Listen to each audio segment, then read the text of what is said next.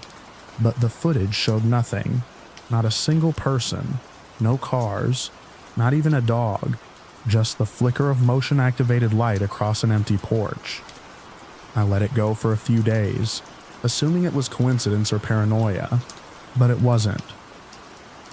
The fourth night, the knock changed. It was louder. 3 distinct hits, all in rhythm. I went to the door immediately, yanked it open. Still no one, just the streetlight blinking 2 houses down, and the hum of my own blood in my ears. I stayed up that night, watching from the window. Nothing moved, but when I finally got up to stretch around 3 a.m., I noticed the front door again, wide open this time. I always locked it before bed. I was obsessive about it. I searched the house from top to bottom. Nothing was missing. No drawers open. No footprints. But there was a smell I couldn't explain. Wet leaves and old leather. Faint but definitely there, clinging to the hallway like something had just passed through. After that, I locked myself into my bedroom at night. I moved a small desk in front of the door. It wasn't heavy, but it felt better than nothing. I stopped answering the knocks. They kept coming, though, every night. Sometimes at midnight, sometimes closer to 2. Once it came twice in the same night, an hour apart. Then it escalated. It was just past 2 a.m. when the pounding started. Not knocking, not playful. Someone was throwing themselves at my bedroom door, over and over with enough force to shake the door frame and rattle the knob. I didn't make a sound. Just grabbed the BB gun I'd kept by the bed, a CO2-powered one I bought for squirrels. Useless, really, but it looked real enough and made a sharp crack when fired. I waited until the next impact, then pulled the trigger once. The sound was louder than I expected in the stillness. Immediately the pounding stopped, just like that, gone. I stayed frozen in place for what felt like hours. When I finally opened the door, the hallway was empty. The house was quiet. Nothing was broken, but that smell was back stronger this time. I didn't sleep after that. I spent the next day changing locks, adding deadbolts, installing motion sensors. I even mounted a second camera, but the knocks still came, and not just at the door. I started hearing them on the windows, once on the side of the house where no one could easily reach. No motion, no footage, no footprints. By late October, I was jumping at every creak of the floorboards. I stopped inviting anyone over. I barely left the house. Each night the knocks returned. Always 3, always between midnight and 3. On October 30th, the pattern broke. The knocking started earlier, around 10 p.m., then again at midnight, and once more at 1:30. It wasn't loud, but it was different, as if whoever or whatever was doing it wasn't trying to scare me anymore. They were waiting for me to break routine. I didn't sleep that night. I sat in the hallway with every light in the house on, BB gun on my lap, staring at the front door. Nothing came. When I finally went back to my bedroom around 3, I checked the locks one more time. Everything was shut. But when I passed the front door, I saw it again. Barely open, just a sliver. This time, I didn't go outside. I didn't chase shadows. I sat down right there in the hallway and wrote a note on a scrap of paper. I left it just inside the door. 2 words. Why me? I never got an answer. Halloween passed without a sound. So did the week after. Then 2 weeks. The house went quiet again. I stopped checking the cameras every morning. The smell faded. But on the same night, a year later, just as October rolled into its final week, I caught it again, that faint trace of wet leaves and old leather hanging near the front door.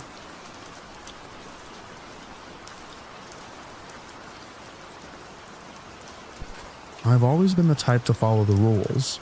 Even when I was a kid, I stayed on the sidewalks during trick-or-treating, always said thank you at the door, and never took more than one piece of candy from a bowl. That Halloween 2003, I was 12, and wore a plain black cape with a plastic Dracula mask. My best friend Danny was supposed to come, but his mom called to say he was resting. He'd gotten sick that afternoon. I remember being disappointed but not surprised. Danny was always kind of fragile. I decided to go alone, thinking I'd just stick to the usual blocks. Keep it simple. The first few streets were typical. Kids raced from house to house. Porch lights glowed warmly. Parents hung back on the sidewalks, sipping coffee from travel mugs. It felt normal, the way Halloween should. Then I turned down Ivy Hill Lane. I don't know what drew me there. It was a side street I'd usually skip, with fewer houses and dimmer lights. Something about it felt quiet, not peaceful, just muted, like sound had been turned down. One house caught my eye. No decorations, no lights, just a nurse standing silently on the porch. Her outfit looked old-fashioned, white dress, matching cap with a red cross. She didn't speak. She just lifted a hand and beckoned, slow and deliberate. I hesitated but walked up the steps. She dropped a fun-sized candy bar into my bag without a word. As she did, I glanced at the glass door behind her. That's when I noticed my reflection didn't match. From the waist up, I was moving normally, but my legs lagged behind just slightly, like they were underwater, then snapped forward a beat later. I blinked and stepped back, and the reflection snapped into sync again. The nurse didn't seem to notice. I mumbled a thanks and walked off quickly. As I reached the sidewalk, a man was standing at the edge of the cul-de-sac. He looked like he'd just stepped out of bed barefoot, wearing a stained bathrobe. His face was pale, eyes wide and unfocused. As I passed, he warned me in a low, croaky voice. He said something about others being around, ones who didn't always wear faces. I didn't answer. I crossed through someone's yard and headed back toward my street. That's when I realized my pillowcase felt heavier than it should. I ducked under a streetlight and looked inside. It was full, almost overflowing with those old peanut butter chews in black and orange wrappers. I didn't even like those, and I'd only seen a few earlier that night. But now there were hundreds. Footsteps sounded behind me, light and fast. I turned. Nothing there. I kept walking, faster now. Another flurry of steps. I spun around again, and this time I caught movement in a parked car's window. 4 kids stood behind me. They didn't move. I turned around in real space. No one was there, but in the reflection, the children remained. A clown, a pirate, a princess, and a small firefighter, just standing, watching. I ran. I didn't stop until I reached my house. My Aunt Jill was babysitting while my parents were at a party. She didn't look up from the TV when I burst in. She commented that I'd come home early. I dumped the contents of my pillowcase onto the hallway table. The peanut butter chews tumbled out, forming a mound. She remarked that I'd gotten a lot, then added something strange. She said Danny had come in with me, that he said he was going to run home to change. She assumed we were still together. I told her he'd never come with me. He'd been sick. She frowned, confused, said she'd seen us both at the door. She even mentioned giving us each a cup of apple cider. I didn't argue. I just went to my room and sat on the floor, staring at the candy. My stomach was tight, like I'd swallowed a knot. The next morning, I called Danny's house. His mom answered. She sounded tired, as if she'd been crying. She told me Danny had passed away the evening before. She said it happened fast, sometime after 5:30. The ambulance hadn't made it in time. I said I hadn't seen him. She paused before answering. Said she thought we'd been together. Jill had told her we'd arrived at the house together. That Danny had been wearing a firefighter costume. I never brought it up again. I told my parents I got spooked by some older kids and imagined a few things. That was easier than trying to explain reflections that moved wrong, or candy that shouldn't exist. After that, I avoided Ivy Hill Lane. I stopped trick-or-treating altogether by the next year. On Halloween, I stay home. I keep the lights off, the candy bowl stays full. But last week, something strange happened. My niece came home in tears after going out with friends. She said a firefighter boy had followed them, said he didn't show up in real life, only in the reflection of her friend's phone screen. When she emptied her treat bag, I felt my skin go cold. It was full of peanut butter chews.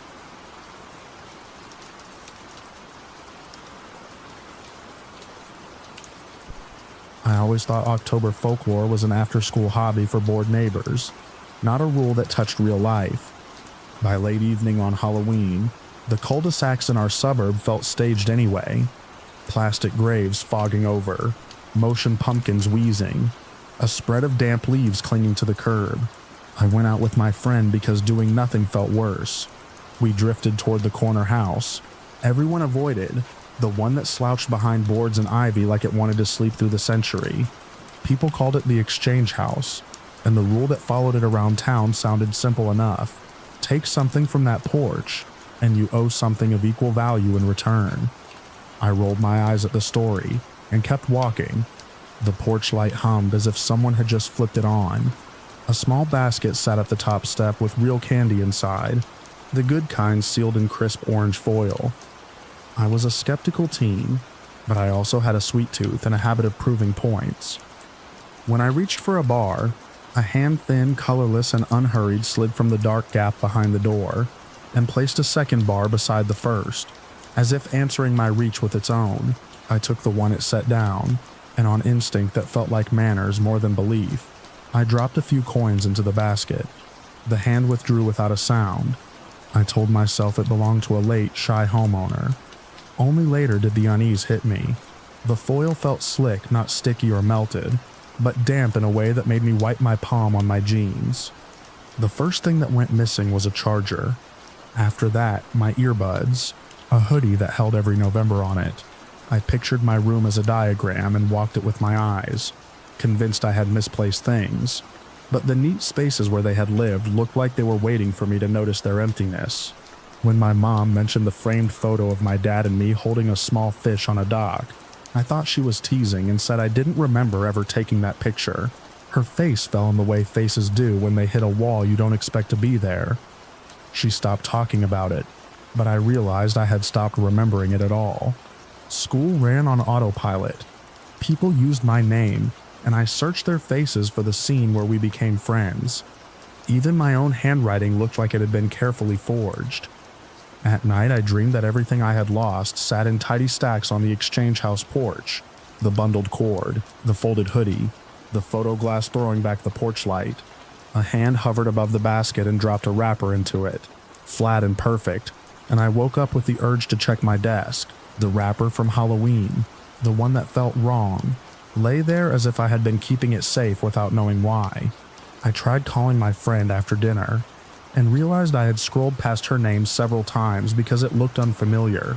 When we finally met up, she studied me like I had a fever and told me I was skipping beats, texts I didn't remember, plans I might have made, and then stepped around like puddles. She said the house was a contract more than a legend, that coins were nothing compared to what you carry with you every day, and that the balance would collect itself from the closest source if you ignored it.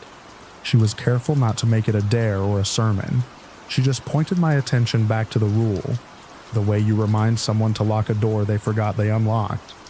We went at the same late hour, past porches gone dark, down the block where everything smelled like wet leaves and cooling pavement. The exchange house waited with its patient light. The basket sat where I remembered, and the foil inside gleamed like fish scales. My wrapper, the one from my desk, was in my pocket, folded along the creases my thumb had made. My friend said the cure matched the offense. Not a general payment, not a replacement, but the original thing put back where it came from. I climbed the steps, felt the boards give under my weight, and held the wrapper above the basket. I thought of the missing pieces of my room, and the blank spot where a photo should have lived. I thought of my name sitting in other people's mouths and sounding like a character from a show I had never seen. The porch light flickered, once, as if asking a question. I didn't want to say anything at all. Speech felt like a way to get it wrong, but the moment stretched into a hinge. I set the wrapper down and said, "Paid." The light steadied. The air that had been tight around my chest loosened like a cinched trap. We stood there breathing the same cold neighborhood night we had always known.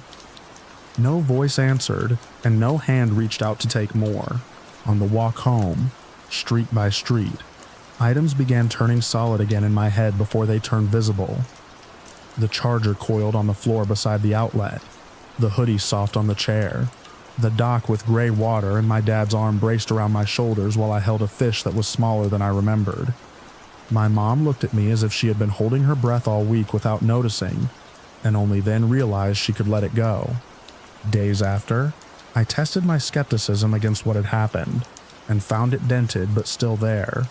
The rule felt less like magic and more like gravity. I had pretended didn't apply to me. I kept the coins out of my pockets when I walked near Willow Lane, and didn't look too long at the house. The friend who had figured out what I was missing said there was nothing mysterious about paying attention to what a place asks of you. I said nothing because I didn't want to tempt any balance to check my account again. I passed the exchange house once more near dusk, and saw the porch quiet under the ivy. The basket was there, and the light hummed the same patient note. The boards didn't creak, and no hand appeared, and that was the proof I wanted. Everything I had keeps its place now, as long as I keep mine, and the rule sits in my mouth like a name I don't need to say unless I have to, which I don't. When the wind moves down the street, the porch light trembles and then settles, and the foil wrappers inside lie flat where they belong, dry as paper and squared to the edges.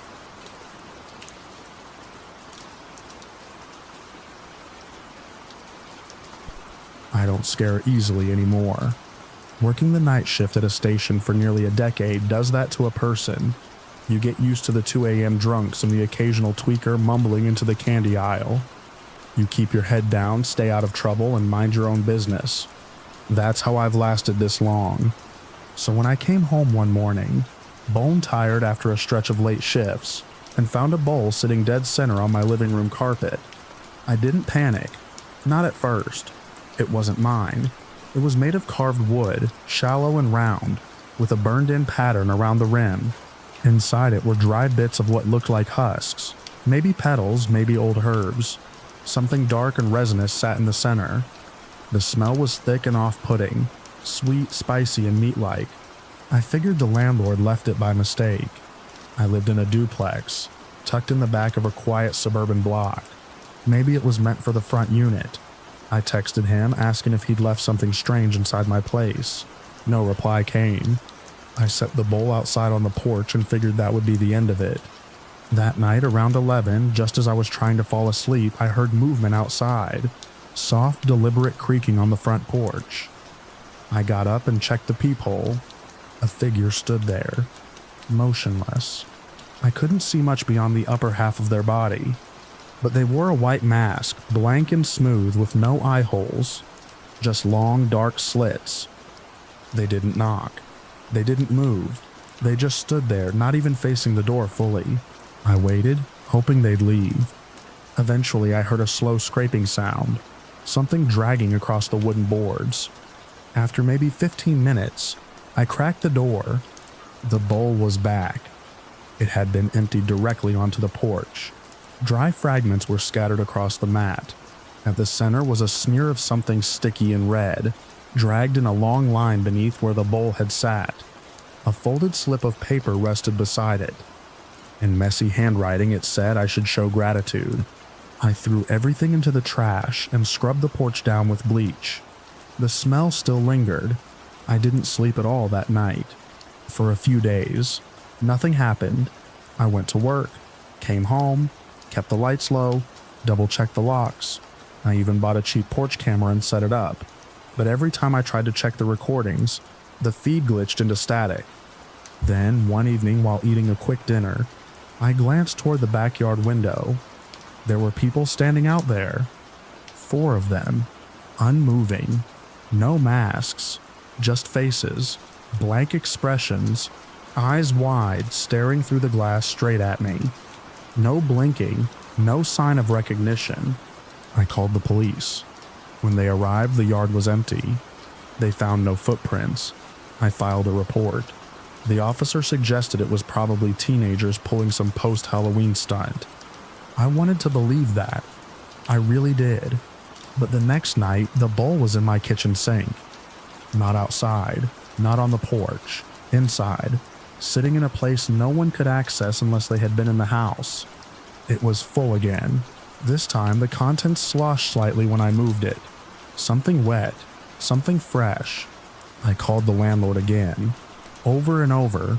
When he finally replied, it was just a short message. He claimed he told them not to pick my unit, and added that I shouldn't have moved the bowl. According to him, if I showed thanks, it would stop.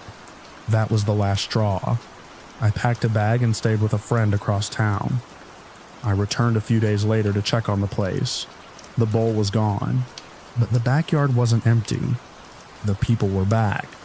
They stood at the same distance, the same spacing, and stared through the windows without moving.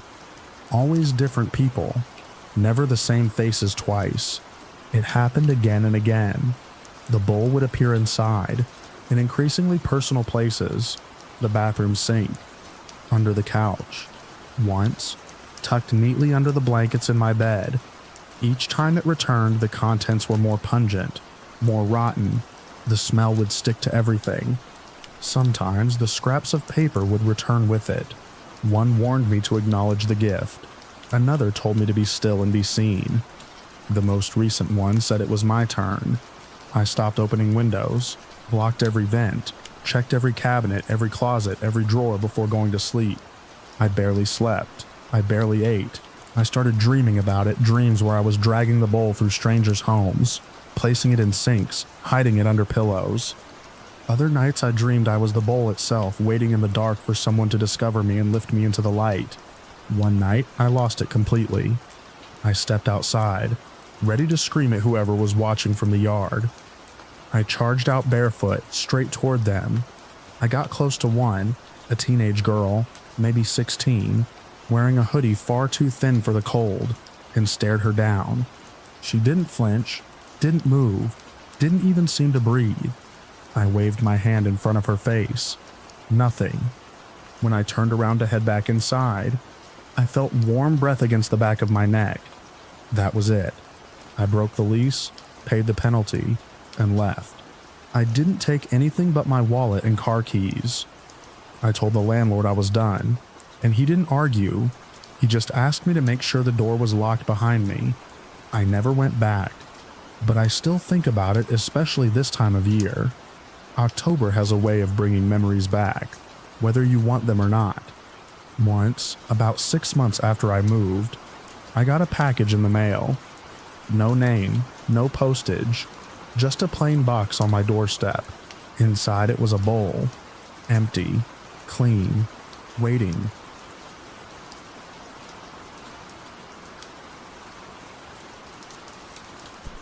I am not trying to be dramatic, only accurate, because I learned the hard way that the simplest version of events is the only one I can live with.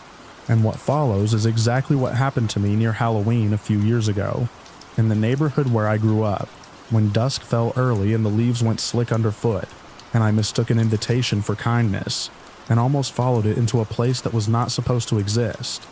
I lived on a quiet suburban street where porch lights usually meant friendly neighbors and borrowed rakes, and I had the kind of temperament that made me say yes to favors before I truly understood what was being asked. That is how I ended up involved with the woman at the far end of our cul-de-sac. She appeared one afternoon like she had always belonged in that house. Small frame, steady hands, a broom that never seemed to find a resting place. A week before Halloween, a friend of mine named Ben mentioned that he had met her and that she had asked him to stop by one evening to help with a basement light that kept failing. My instinct was to tell him to leave it alone, but my habit of agreeing bled into advice as well, and I softened what I should have said. He went anyway. He did not come home that night. By morning, I had talked myself into ordinary explanations. Ben liked adventures. Ben liked staying out. Before noon, ordinary explanations collapsed. His phone went silent. I drove straight to the end of our street to knock on the old woman's door and ask if she had seen him. I expected some mixture of worry and confusion, perhaps a fidgeting apology and a story about how he had already left. What I found instead was weeds, high, matted, indifferent weeds and a ragged fence line with gaps like missing teeth. The house I had seen from my car windows on evening walks was not merely dark, it was not there. A cracked rectangle of dirt hinted at a driveway that led to nothing. I stared long enough for my eyes to invent corners and railings and the glint of a window. There was nothing to focus on. When I called the police from the curb, I chose my words carefully because I could not afford to sound hysterical. An officer came out and listened while I described the address and the missing house. He said the property was an overgrown vacant lot and had been one for a long time, and he advised me to check the county records to settle my nerves. I did, and the records agreed with him. There was no registered dwelling, only a parcel of scrub and trees and a note about periodic mowing that had lapsed years ago. Later that day, I called a relative who knows how to navigate public records better than I do. She cross-checked parcel maps, zoning changes, archived listings, and even old aerials, then told me plainly that the land had no structure on it. Not now, not recently. Her certainty should have calmed me. Instead, it raised a question I could not shake. If the house was only ever a shape in my mind, why could I describe its sagging porch step from memory? And why could I count the panes of the front window as clearly as the ones on my own home? The day drained away while I pushed that question around like a broken toy. 2 evenings later, just after sunset, Ben's friend Leah came to my door.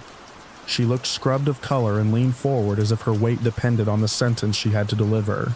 She said she had found the house, and I told her that was impossible, and she said she could take me to it anyway. She had taken a back road beyond the vacant lot, and noticed a narrow path like a utility cut that she had never seen before, and curiosity had outrun caution. She followed it by car until brush scratched both sides, and then by foot until the trees opened, and in a small clearing she saw 2 buildings that did not belong where they stood. She described them with the flattened effect of a person repeating a detail to make it normal. One house like the one from our cul-de-sac, the other smaller and turned slightly away. The sort of angle that felt intentional, like it listened. I did not believe her. I went anyway. We drove out together as the evening went blue, and then darker than blue. The sky caught the last ridge of sun, and then let it go. The air smelled like wet boards. Leah found the path again, though I had no idea how she recognized it. The entrance was the kind of gap you only see by accident. She eased the car along until the branches combed the paint. Then we killed the engine and walked by phone light and habit. The woods pressed close and then released us. The clearing just ended the trees without a border, like a held breath. And there they were, 2 houses, one grayish with sagging steps that matched what my memory insisted belonged at the end of our street, and one darker, windowless from the side I could see, its siding catching light in a way that proved there was a light source nearby. A low buzzing came from the porch of the larger house, the stuttering complaint of an old filament bulb. The light itself glowed a patient amber, just bright enough to carve a shape out of the dusk. I wanted to say that we should leave, but the part of me that had gotten me into so many awkward favors told me we had come this far, and at least we could confirm what we were seeing, and then we would call the police with words that carried the weight of certainty. I took a step toward the porch, and as my shoe pressed the first peeling board on the stair, the amber porch light clicked off with precision. Not the drown of a dying bulb, but the neat interruption of a switch. From the open doorway a woman's voice spoke in a small practiced way, and for a moment I could not decide whether I heard sound or memory, because I had been told these same words before, by someone repeating an invitation I had dismissed. Then my throat closed around the air because the words met me exactly where I stood. Come in. The words were not a request. They had the form of one, but the direction of a command, and the darkness at the threshold arranged itself like a hallway getting ready to receive. Leah whispered my name, and I turned to tell her we should back away together and hold hands like kids on a field trip. so we would not lose each other in a place that didn't want to be known. I began to raise my hand. She was already gone. There was no scream, and no stagger, and no fall. The space beside me was simply empty where it had not been, and the sound that followed was not a sound at all, but the strange pulled thin quiet of a room just after someone shuts a door in another part of the house. I did what people do when their mind loses purchase. I rounded the porch with my light. I traced the foundation. I spoke her name out loud as if it had the power to fill silence with a person, and I walked in widening loops between those two buildings, until I felt something under my feet that made my body understand the threat faster than my mind. The particular soft give of a place that is not ground but a cover for a drop you do not see. I backed away and kept backing until I found the car by the shape of it, and not by thought, because thought had compressed into one idea that repeated itself without words. Get out. When I called the police, I over-explained, and I heard them begin to question the credibility of what they were about to find. And then 2 cruisers came anyway, because a missing person is a missing person, no matter how bad the story sounds. The officers walked the path with us and swept their flashlights over the same rectangle of trees and weeds that Leah and I had crossed. And when we stepped into the clearing this time, there was only grass, tamped down where our feet had been, and darkness that behaved like darkness. I tried to point where the porch had stood. The beam of a flashlight passed through empty air and snagged on nothing. One officer looked around like he recognized the place in a different way, and told me quietly that every few years somebody called in about houses back here, and the calls never agreed on what the houses looked like, only on where they were supposed to be, and that I would do well not to come here again after dark. I nodded because nodding was an action, and actions were easier than thoughts. Ben and Leah did not reappear. My relative, who had already checked the records once, checked again a few days later, and reported the same thing as before. There were no structures on that parcel. There had never been permits. There were no underground utilities to suggest a hidden dwelling, and even the oldest aerials they could find showed only canopy and scrub. I accepted those findings because I have always been good at accepting, but acceptance did not restore the missing. Days passed. I slept in short choking intervals and woke to replay the moment the bulb died, to test whether any detail would change if I held it long enough. I tried to summon a rational path I had failed to take.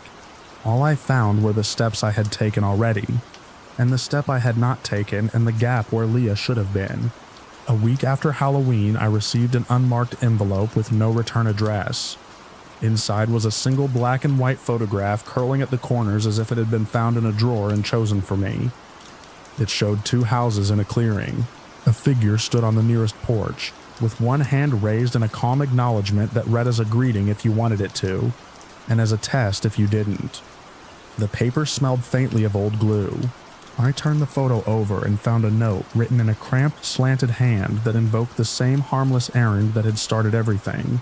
A small domestic complaint about light, as if the task itself were the bait and we were the hook. I burned the photo because I had to do something that produced a reliable outcome. The ash curled into itself and drifted like gray moths inside the sink. I cleaned the basin twice. That should have been the end of it. It wasn't the end. Around 8 on Halloween night the following year, the photo appeared again on my kitchen table for just long enough to register, and then the table held nothing but its own grain. The next year it reappeared in the same spot with the same brevity, and I noticed the script on the back looked uncomfortably like my own. When I am rushing. I told myself I had imagined that too. I am still telling myself a story I can stand to live in, and my only rule is this: I will not go looking for those houses again. Not at dusk when shadows lengthen, not at night when the air will carry any voice at all, and not at noon when the light has nowhere to hide, because the last time I stepped toward that threshold a light went out, like a decision. A friend vanished without a sound, and the path behind me almost decided to keep me as well, and I will not give whatever stands in that clearing another chance to turn a favor into a door. I cannot find my way back through. When the late October wind rises and rattles the porch of my very real house, I see the dull glimmer of a single bulb in the corner of my eye, and I set my keys on the table and breathe quietly until it fades. and I stand still and picture the exact pattern the weeds made on that vacant lot to remind myself of what is supposed to be, and I wait in the dim kitchen for the room to look normal again, and I do not move until the dark stops feeling like a mouth poised to close around me.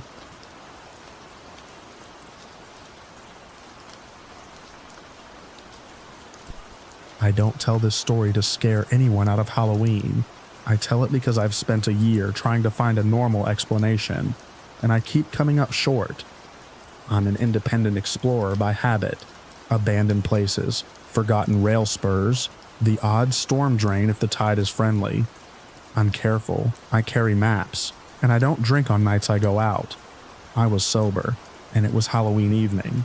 The forecast said clear. The kids were already out on our cul-de-sac by dusk, tiny superheroes dragging plastic pumpkins that skittered across the pavement. My plan wasn't dramatic. Walk the neighborhood loop cut through the public woods by the drainage creek, and come back out near the elementary school. I had a simple costume: black coat, hat, and a crow half mask with a leather strap. The mask wasn't just decoration, it was part of a running gag among my friends who followed my exploration posts. They always asked for a crow update. The mask was the calling card. Before I left my house, I had a feeling I can only describe as a premonition of entry, like the air in the foyer had been pressed by someone walking through it a moment earlier. The coat on the hook felt warm when I lifted it, and my lock deadbolt and knob looked exactly how I'd left them, yet I still checked them twice. The feeling didn't stop. I told myself it was ordinary holiday anxiety. I slid my phone into my pocket, put on the mask, and stepped out. I met my neighbor Mrs. Bell on her porch. She's the woman who bakes during storms and puts foil on her windows during summer, like old-school radio tricks. She had a bowl with a "Please Take One" sign, and a drone of classic rock rolling through the screen door.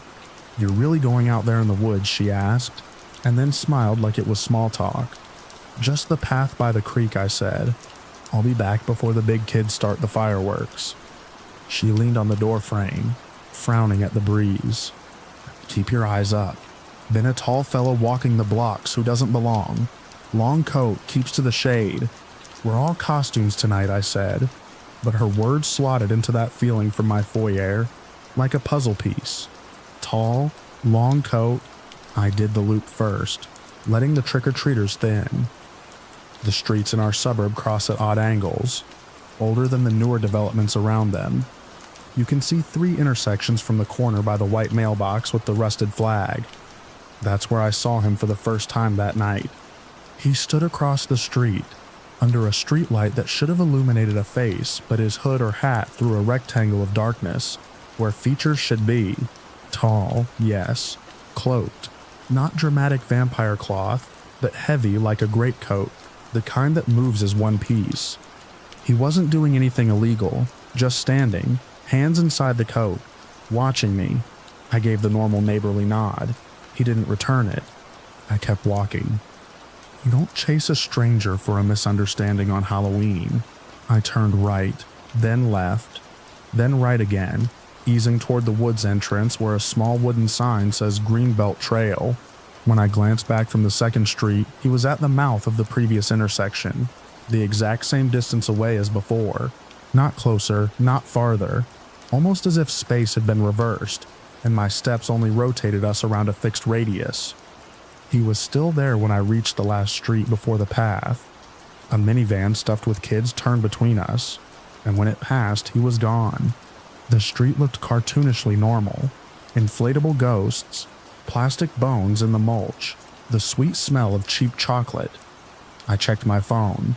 Full bars, 7:43 p.m. At the trailhead, a small table had been set up by the HOA. It held a thrift store ceramic pumpkin filled with cheap glow sticks and candy. Another sign taped to it. Please take only one. Happy Halloween. Next to the table sat the walking gate we use to keep bikes from flooding the trail during rain. It's the kind that swings on springs, with a square latch. I bent to take a glow stick. That's when the gate moved. I don't mean the wind pushed it. The latch lifted up from the inside, smacked the metal post, and the gate nudged out an inch, as if someone on the trail side had tested it.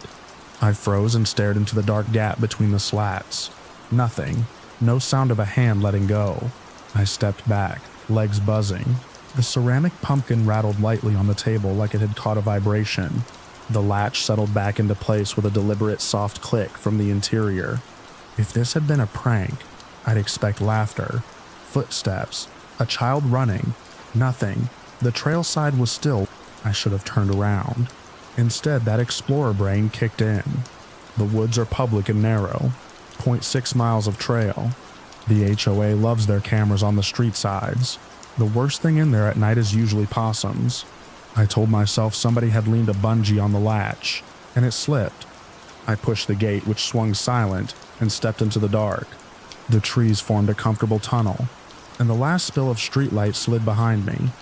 I made it maybe 50 yards before I felt watched again. Not the thrill of it, but the specificity. Eyes between my shoulder blades, pointed and patient. I slowed. You can triangulate a watcher by pretending you've lost something and pacing a small circle. I did that, counting the breaths I could see fog in the beam of the tiny flashlight on my keyring. Behind me, nothing. Ahead, branches and the pebble glint of the creek. To my left, deeper woods. To my right, the fence line of the backyards. Then I saw him through the slats of a backyard fence, at the edge of a pool of light from a motion sensor that hadn't gone off. A tall dark shape 3 houses in, facing the woods, motionless. It wasn't a person standing on a deck.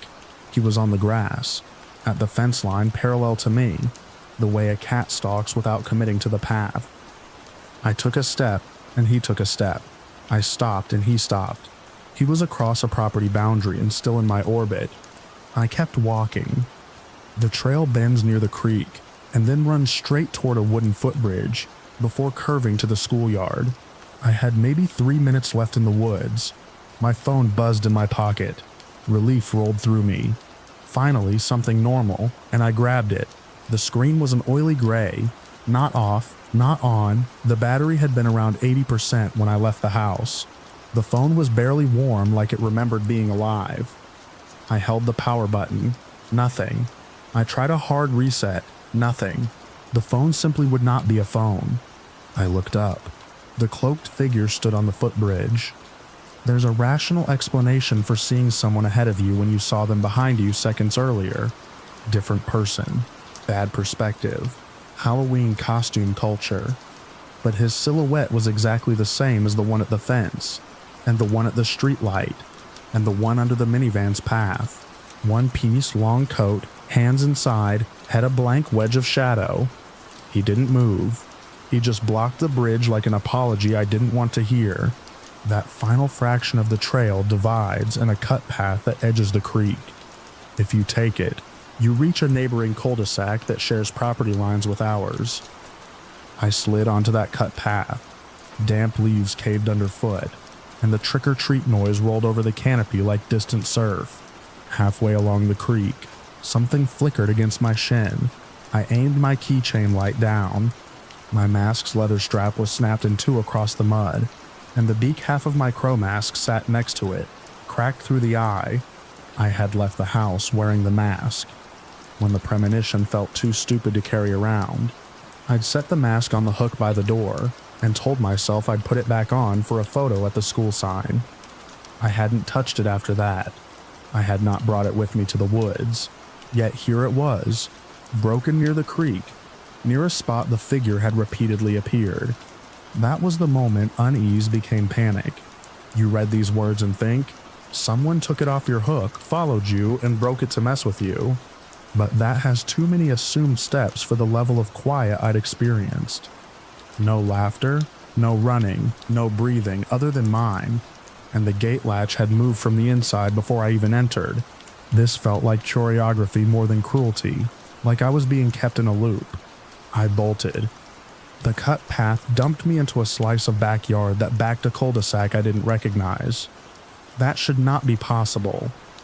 My neighborhood is a dull grid of repetition, but the houses felt misordered, like somebody copied and pasted them wrong. My sense of direction is extremely good. I could point north in an elevator. At that moment, my compass was a dream someone else had. I crossed the cul-de-sac, glancing at mailboxes for numbers, and every one I passed had a thin film of pollen, as if it were spring. Kids' voices came from everywhere, but no children were visible, like broadcast noise. I picked the street that should have led me back to the school, and I walked it fast. Every other intersection, he was there again, always across from me, always the same distance away, a silent, tall figure at the corner of my eye, as if the streets were mirrors and he was the flaw the builder couldn't buff out.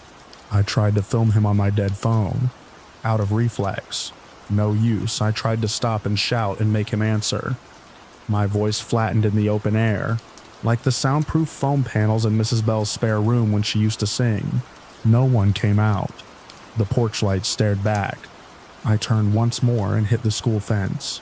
I expected chain link. What stood in front of me was a wooden privacy fence I've never seen in my life, though I've lived here 5 years. Beyond it, the schoolyard lights shimmered like they were underwater.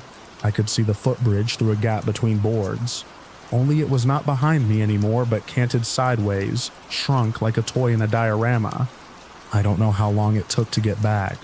My watch, which is entirely mechanical, said 8:05 when I turned from the bridge, 8:08 at the cul-de-sac with pollen, and 10:17 when I reached my street. The loop I intended would normally be 20 minutes. I lost at least an hour somewhere in 3 blocks of suburb and a sliver of woods. My legs ached like I'd run downhill for miles.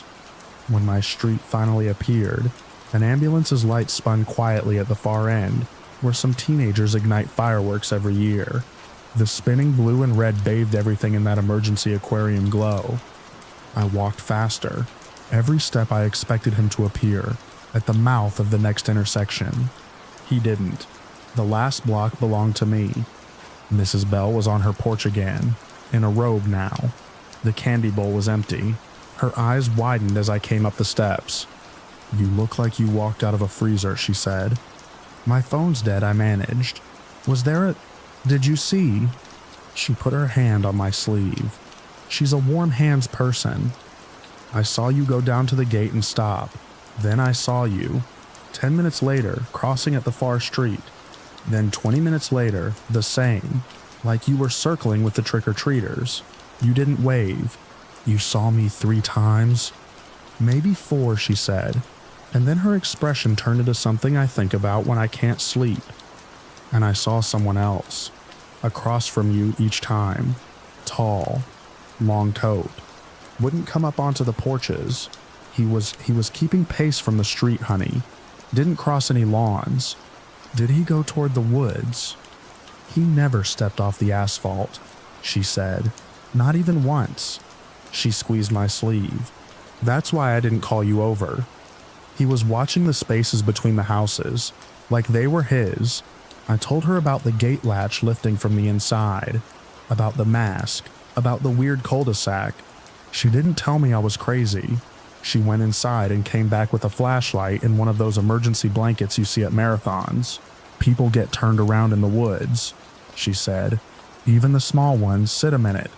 We sat. The ambulance at the end of the street switched off its light. Kids screamed happily as something popped. The neighborhood thinned itself back down to ordinary. When I felt steady, I walked the last houses to my own. My deadbolt and knob were exactly how I'd left them. The coat hook where I'd hung my mask held only the empty ring of the strap. The inside of my door smelled faintly of mud. I locked the house, plugged in my phone, and watched its screen stay gray for so long I thought I'd cracked it, just as I considered taking it to the kitchen to set it in rice. Ridiculous it hadn't touched water. The screen came back. 7% battery. Time 9:01 p.m., which wasn't true in any direction. Text trickled in from friends. "Where's the crow? Crow update. You okay?" I photographed the broken beak, half on my kitchen counter, mud still in its eye, and sent the picture to my group with a joke about getting uncrowed. I don't think anyone saw how clean the break was. Not jagged, as if something pressed down hard and evenly with 2 thumbs. I didn't sleep. Every time I closed my eyes, I saw him not as a person, but as a radius, a territory line that moved when I moved. Always equidistant, Always across a border street, fence, bridge. Never quite entering, never quite letting me leave. The premonition of entry I'd felt before I left the house made a new kind of sense. I hadn't been afraid of him coming into my home. I'd been afraid of the realization that he'd already been through my route, tested the gate latch, known where the candy bowl would be, even handled my mask, and laid the path-like track. The next morning I retraced the loop in daylight. The woods were small and kind. The gate latch hung peacefully. At the creek, where I'd found the broken mask, there was a single shoe print in the mud that wasn't mine. It was narrow and long, the sort of boot whose tread is worn down smooth by years. It faced the path. On my way back, I passed the white mailbox with the rusted flag. At its base, someone had lined up 4 glow sticks in a neat row, all cracked and glowing green, blue, as if counting. I didn't see him again. Not that day, not that week, not since. I still feel on some evenings that if I walk the loop the right way, he'll reappear at the opposite corner, polite as a surveyor. When that happens, I go out only as far as Mrs. Bell's porch. We sit and watch the spaces between the houses, which is where I think he actually lives. The threshold, the easement, the unfenced line between. We talk about normal things, like whether the school will get the grant for the playground, and whether the HOA will ever put lights along the footbridge. On Halloween this year, I won't wear a costume. I'll stand on my porch with a bowl labeled "Please Take 2." I'll keep my phone charging and a real flashlight in my hand. I won't go into the woods. When the kids thin and the cul-de-sacs quiet down, I'll look across the intersections from time to time. If I see a tall figure keeping a courteous distance, I will pretend not to. I will not test any gates. And if something small and essential shows up broken where it shouldn't be, I'll accept the message. Some boundaries look like lines on a map. Others are people. And when those people decide the neighborhood itself is their territory, they don't have to cross your threshold to get inside your night. They just have to stand where you're going to be and wait.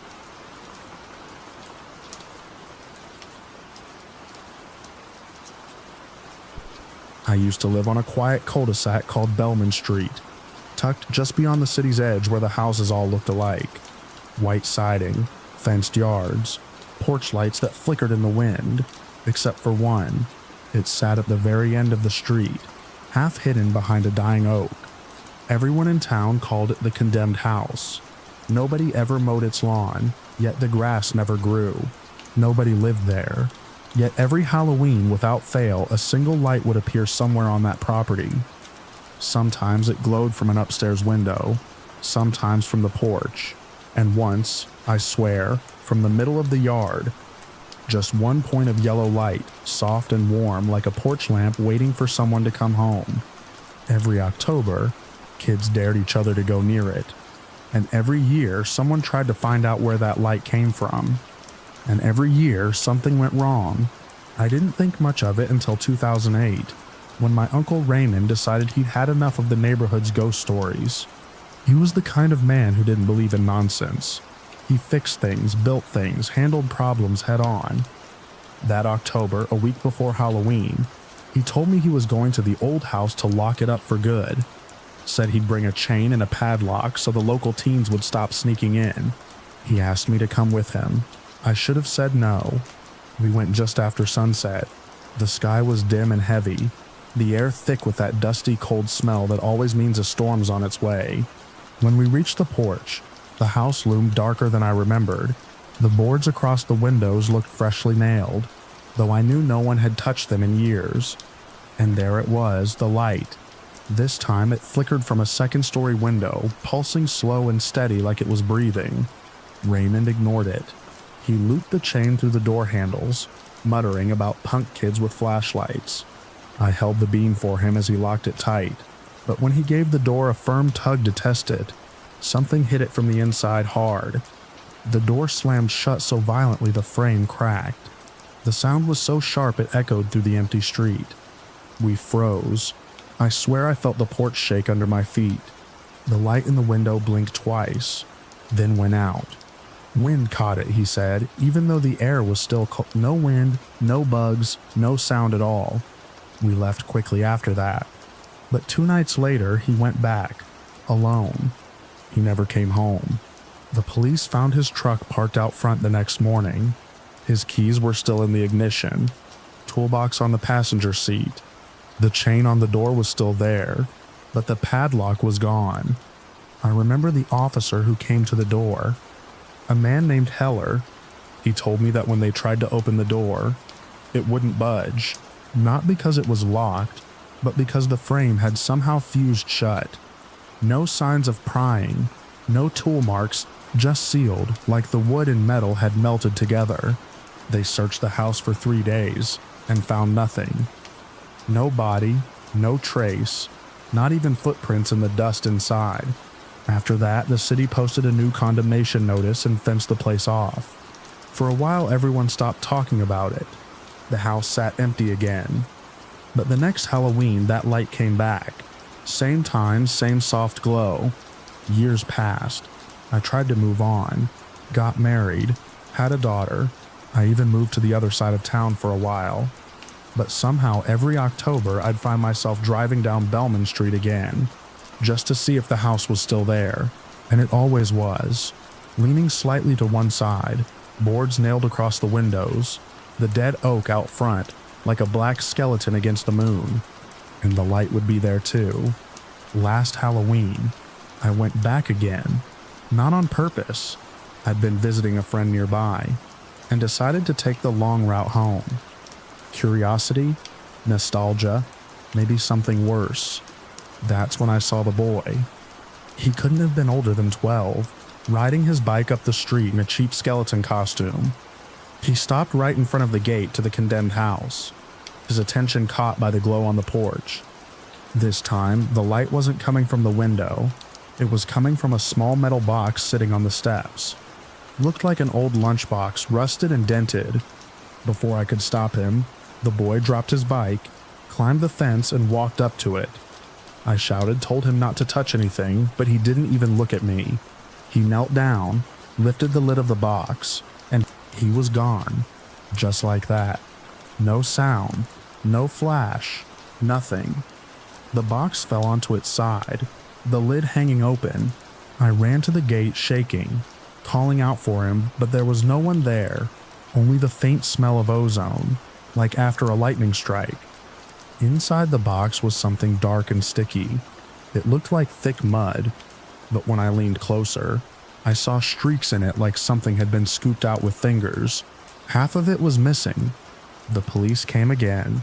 They told me I must have imagined the whole thing, because no one had reported a missing child that night. The next morning, the box was gone. I didn't go near the house again after that, but the pattern stuck in my head. This idea that every year the house lures someone in. It doesn't matter who. A man trying to secure it, a curious kid, maybe even someone just watching too long.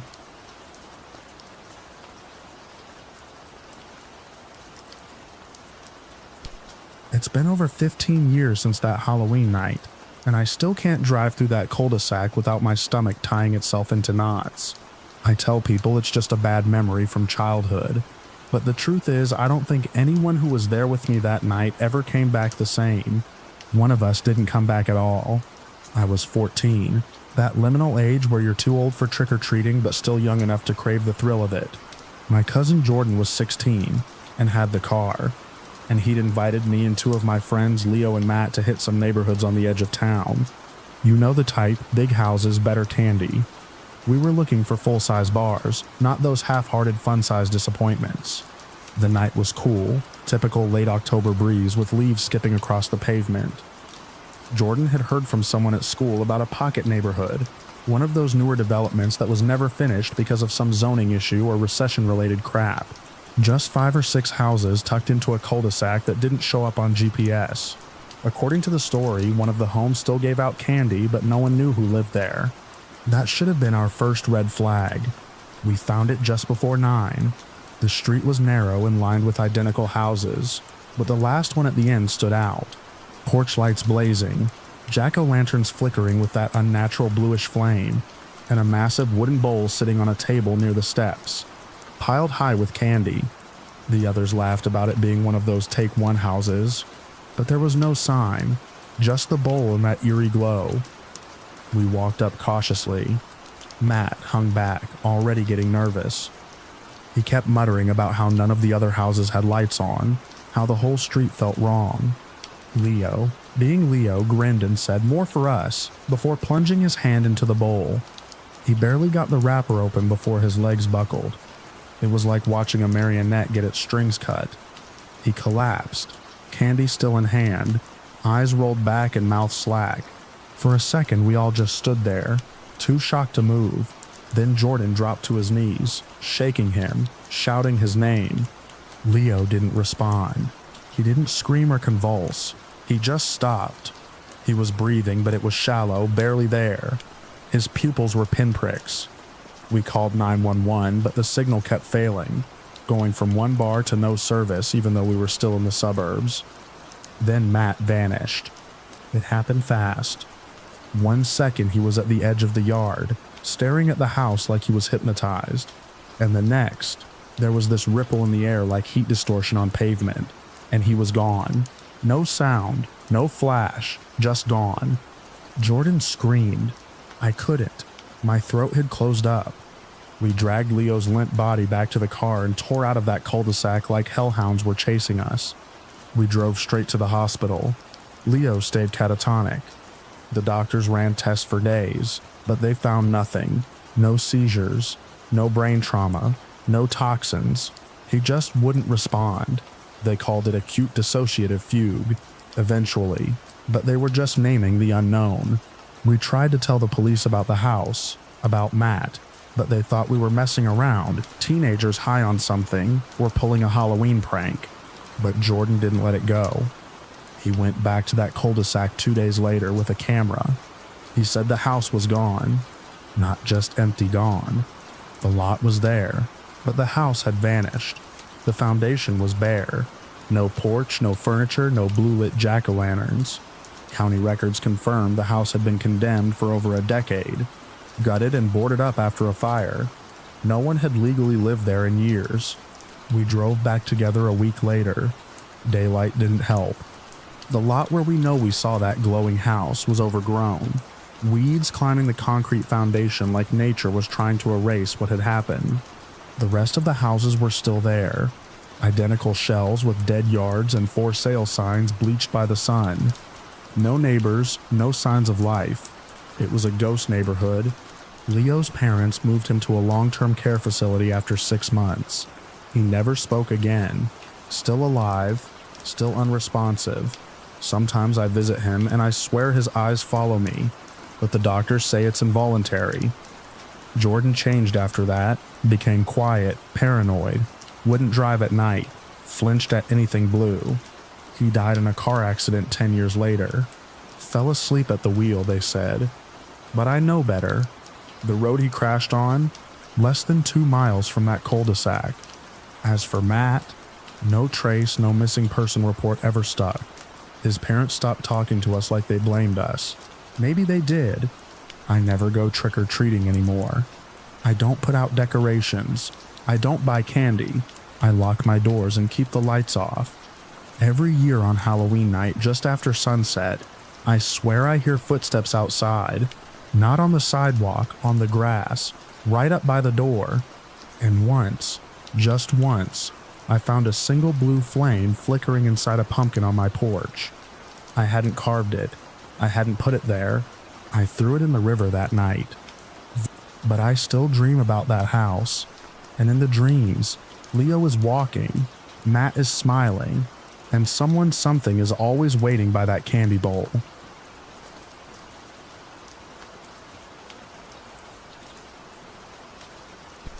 I used to think haunted houses were just stories people told to make Halloween feel more exciting. I was studying psychology then, convinced every ghost tale had an easy explanation rooted in suggestion, fear conditioning, or lighting. But what happened last Halloween night changed that. It didn't make me believe in ghosts. It made me believe in being watched. It began as a dare. My friend Caleb and I had left a Halloween party after midnight. The hosts ran out of drinks early, and no one was ready to go home. Someone mentioned the abandoned house on Alder Hill. an old property that had been empty for decades. Locals said the owner had filled it with cameras before he died, and that the place was still wired for surveillance. We laughed it off at first, but the drive wasn't far, and curiosity got the better of us.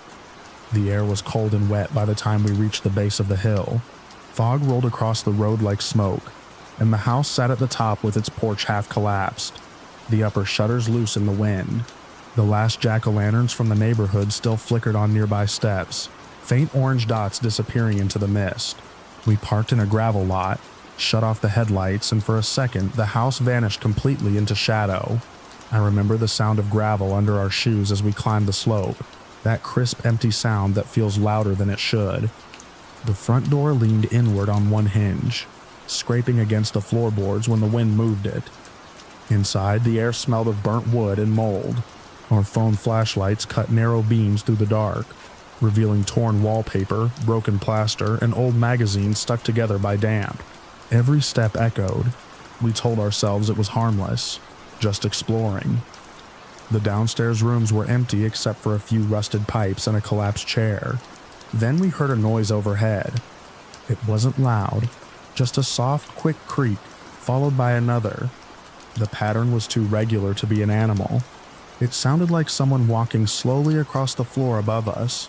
Caleb whispered that it could be the wind, but neither of us believed it. We started up the staircase, every step groaning under our weight. The second-floor hallway stretched long and narrow, lined with cracked doors. The air felt colder up there, stiller somehow. At the end of the hall, one room stood open, cleaner than the rest, with a single mirror propped against the wall. We stepped inside. The floor was bare, dust undisturbed. As soon as we crossed the threshold, the door swung shut behind us with a dry click. I turned to push it open, but it wouldn't move. Caleb tried too, throwing his shoulder against it. It didn't budge. The latch had caught from the outside. He muttered that maybe it was warped for moisture. Then the light changed.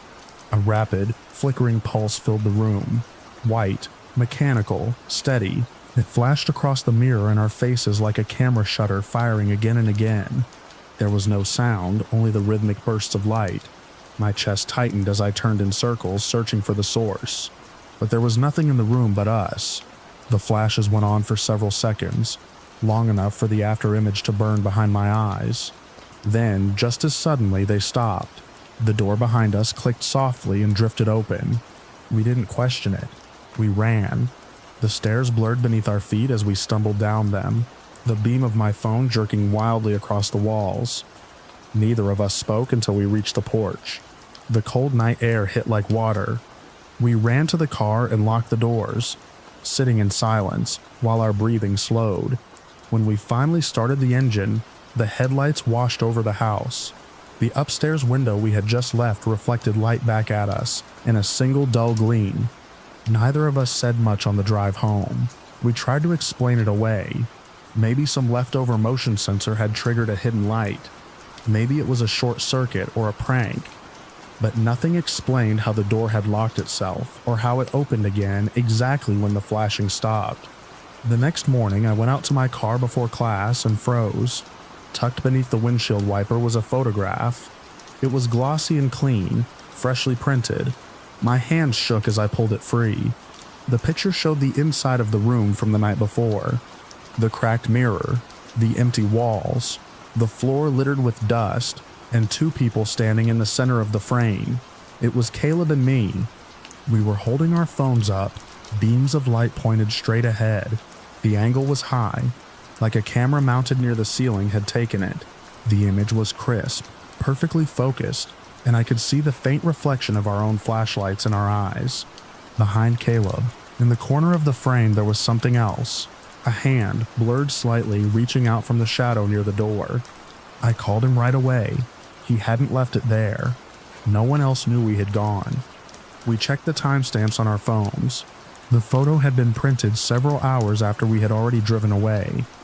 Later, we went to the police. The officer at the desk said the house was private property scheduled for demolition, and that entering it was trespassing.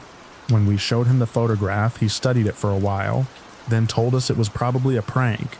He couldn't explain how someone had known exactly where we'd been. or why the door had locked from the outside. Caleb wanted to destroy the photo, but I couldn't. I sealed it in an envelope and kept it in a drawer. Every now and then I take it out and look at it under bright light, searching for proof it was fake. Digital pixelation, printing lines, anything. There's nothing. It's perfect.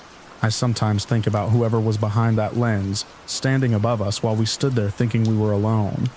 Maybe they'd been there for years, watching anyone who wandered in. Maybe they waited for nights like Halloween, when no one would question the sound of footsteps or flashes of light from a window on a hill. Now, whenever I walk past a security camera or notice a light flicker in a quiet room, my chest tightens.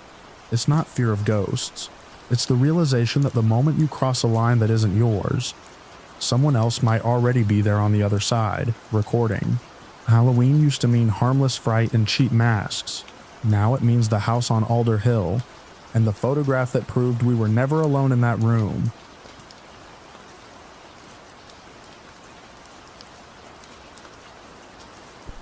I always thought of myself as careful. I checked locks twice, kept my phone charged, and left a small light on near the stairs whenever I worked late. My friends joked that I treated life like a safety drill, but after what happened last Halloween, I stopped finding that funny. It was the kind of night that should have felt harmless. Pumpkins glowing on porches, wind pushing leaves across the sidewalks, children laughing somewhere down the block. By the time I sat down to finish my research paper, the noise outside had faded. Trick-or-treating hours were over, and the neighborhood had gone quiet. The basement was my workspace, half below ground and always cooler than the rest of the house. My parents were away visiting relatives, and I had stayed behind to study. The faint smell of candle wax and chocolate still lingered from the bowl of candy near the front door, though no one had come by for an hour. I remember thinking how still the house felt, how peaceful. Then the lights flickered once, and died completely. The computer shut off, the furnace fan stopped, and the steady hum of the house vanished. I assumed it was a fuse or maybe a temporary outage, but when I glanced up through the small basement window, the neighboring houses were still lit. Their orange string lights and plastic ghosts glowed cheerfully against the dark. Mine was the only house blacked out. I turned on my phone flashlight, and the narrow beam slid over the basement walls. Every Halloween decoration, an old plastic skeleton, and a few cardboard bats I had never bothered to take down looked strange and foreign in the thin light. I went upstairs carefully, the quiet pressing in with every step. Through the window above the back door, I could see the utility box hanging open. The latch was twisted, the inside wires torn. It took a few seconds to understand what I was seeing, and when I did, a cold weight dropped through me. Someone had cut the power on purpose. I stepped back and locked the door, turning the deadbolt. Outside, the motion light should have triggered, but nothing happened. For a moment, I thought I saw movement near the fence, just a darker shape among shadows. But the wind made everything shift, so I couldn't be sure. The laughter from earlier in the night had stopped entirely. I tried to stay calm, checking each window as quietly as possible. Every one of them was locked. Nothing inside seemed touched. When I reached the living room, I noticed the faint orange flicker of my own unlit jack-o'-lantern on the porch. Its candle had burned out hours ago, leaving a hollow grin staring into the dark. The basement door was still open behind me. I realized then that I could call for help using the old landline at my desk downstairs. It still worked without power. My phone battery hovered near empty. I told myself that if I could make that one call, everything would be fine. Halfway down the steps, I heard a sound that stopped me cold. A soft scrape, then another, like a shoe brushing concrete. Someone was already down there. I turned off the flashlight and froze. The basement sank into total blackness. I could make out only a faint silhouette near the storm shelter door. A person stood perfectly still, facing me. They didn't speak or move. My throat felt dry as paper. I ran the rest of the way down, dove into the shelter, and shut the heavy door as quietly as I could. The small concrete room felt airless. I pressed my back against the door and held my breath. Footsteps crossed the floor outside. Slow and precise, they stopped just beyond the door. The handle didn't move, and there was no sound except my heartbeat. Then a man's voice echoed from upstairs, calling out in a rough, insistent tone. I couldn't hear every word, only fragments, demands to be let in, the claim that he needed to talk, the rising edge of anger in his voice. He shouted once more, loud enough to rattle the vents. Then he said the only thing I ever heard clearly, "Open the door." I didn't move. The voice stopped. For a moment, the house was absolutely silent. Then, from somewhere outside came a sharp metallic crash. Maybe a trash can tipping, maybe something thrown. Whatever it was, it startled him. I heard fast footsteps above, crossing from one end of the floor to the other. Then the front door creaked open. After a pause, it shut again. When I finally dared to open the shelter door, the basement was empty. The smell of oil and sweat hung faintly in the air. I found the landline on the desk and dialed 911 with shaking hands. The police arrived quickly. Flashlights swept over the yard and the open utility box. They found the wires torn loose, footprints in the mud by the fence, and faint smudges on the basement door where someone had touched it. No broken windows, no forced entry, no sign of who it was. The officers thought it might have been a burglary attempt interrupted mid-act. They advised me to stay with family until repairs were made. My uncle came to get me that night, his headlights catching the carved pumpkins as we drove away. Their grinning faces glowed orange and hollow in the dark, flickering against the siding of a house that no longer felt like mine. For weeks after, I couldn't stand darkness. I left lights on even during the day. Every time the power flickered, my stomach tightened. Halloween had always been a night for controlled fear. A safe kind, the kind you could turn off by stepping back into the light. That night taught me the difference. What happened wasn't superstition or accident. It was planned.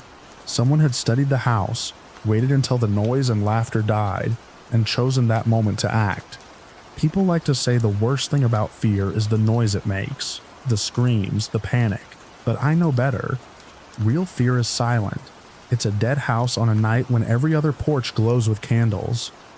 It's realizing that the dark around you didn't just happen, someone built it. I can still see that open utility box, the cold jack-o'-lantern on the porch, and the faint outline of a man standing just outside the edge of light, saying nothing because he didn't need to. I already understood what he wanted me to know, that sometimes the scariest thing on Halloween isn't the mask, but the person who waits until it comes off.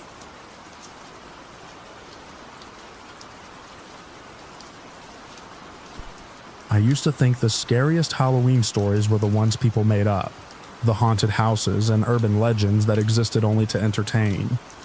What happened the October I turned 14 proved that real fear comes from ordinary streets and ordinary people who step too far outside reason. That Halloween night was cold and windy, the kind of night when leaves scrape the pavement like restless insects.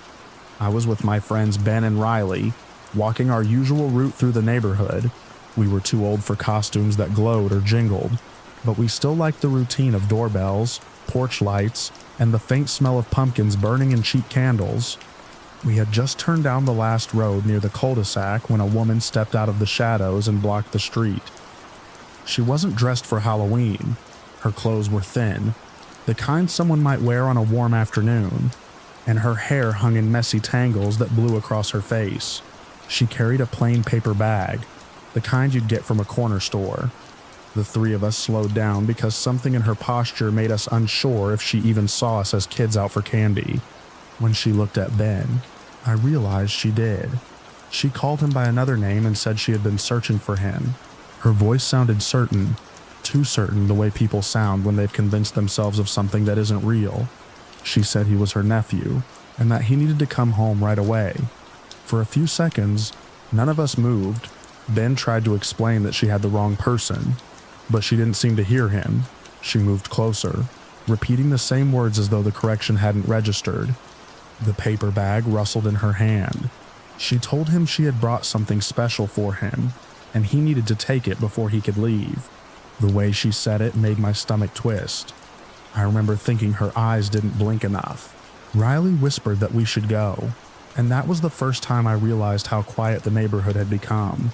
There was no traffic, no laughter from other houses, only the dry hiss of leaves sliding along the curb. When Ben refused again, she reached toward him. Her hand brushed his sleeve and he jerked back as if she had burned him. We ran past her, cutting through a yard and over a flower bed to reach another street. I turned back once and saw her standing under the streetlight, perfectly still, the paper bag hanging by her side as if nothing unusual had happened. We didn't tell our parents that night. It sounded too strange to explain, and we convinced ourselves she was just confused or lost. The next day, that lie started to crumble. Ben's mother called my house that afternoon, asking if we had seen the woman again. Someone matching her description had been in their backyard the previous night. Ben had gone inside after trick-or-treating and spotted her through the sliding glass door. She was standing close to the glass watching him. When his father ran outside, she vanished. The police came, asked questions, and said they would keep patrols near the area. For a while, nothing happened. The quiet returned, and I tried to let myself forget it. Then a week later, my older sister woke up shaking.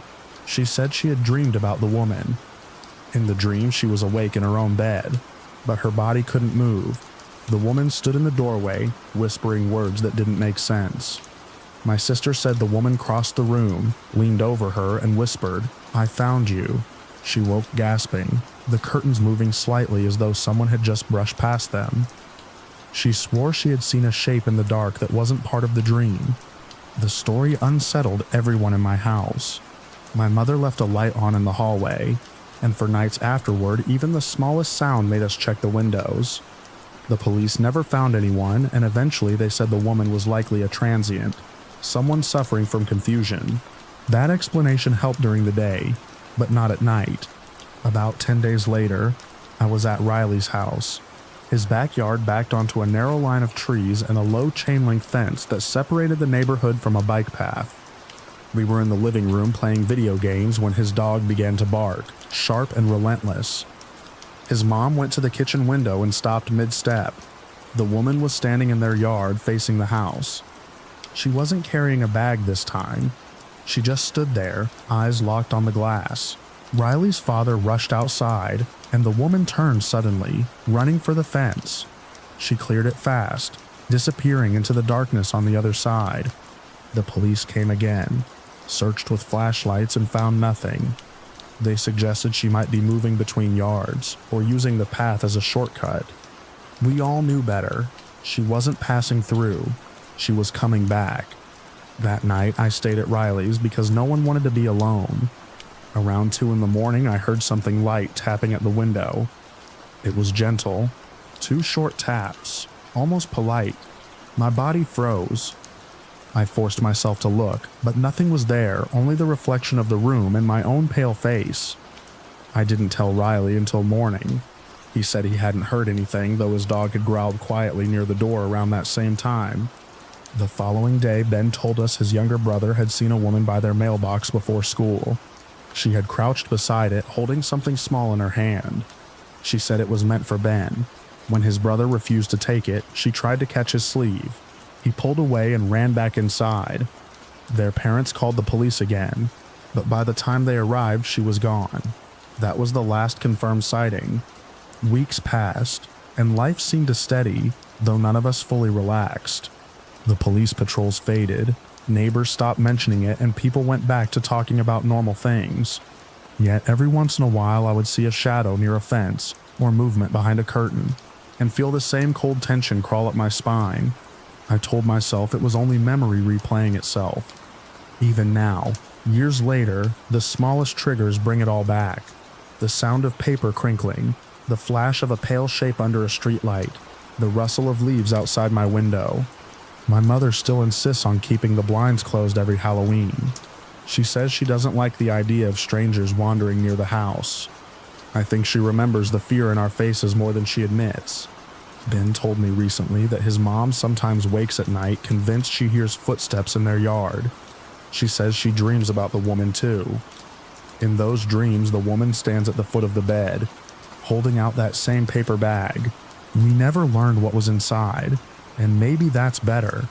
People said it was mistaken identity, but that explanation doesn't fit. She hadn't confused us for someone else. She had decided we were hers to find, and she wouldn't stop until she did. Sometimes when I wake up before dawn, I catch my own reflection in the window and half expect to see her standing behind it, her eyes fixed on mine, waiting patiently for me to remember the sound of her voice and the shape of that bag crinkling softly in her hand.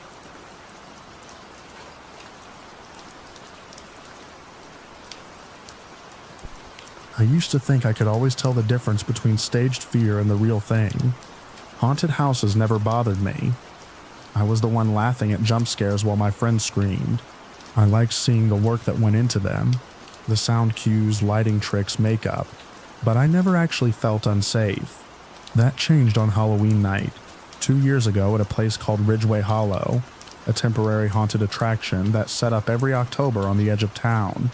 The place had everything: a corn maze, a haunted forest trail, and a few side attractions like a foggy graveyard and a mock butcher's barn. I went with 2 friends, Mara and Eli, just looking for a night out. The air had that brittle chill that only late autumn carries, and the smell of bonfires and kettle corn drifted through the open fields. It all felt so normal, so safe, as if fear was just another kind of fun to be purchased with a ticket. We started in the corn maze. That area was meant to be lighter on scares. Mostly costumed actors popping from the stalks, masks catching the light, canned screams echoing through the rows. I remember feeling relaxed, even playful, until I noticed someone standing too still in the distance. He was taller than the other actors, dressed in jeans and a dark hoodie instead of the standard flannel and burlap masks.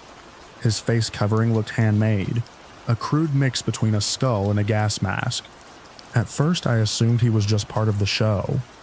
I remember slowing down, trying to guess what kind of scare he was planning, but he didn't move the way the others did. He just stood there watching us through the gaps in the corn. When I turned to look again, he was suddenly closer. Then he lunged. I didn't even have time to react.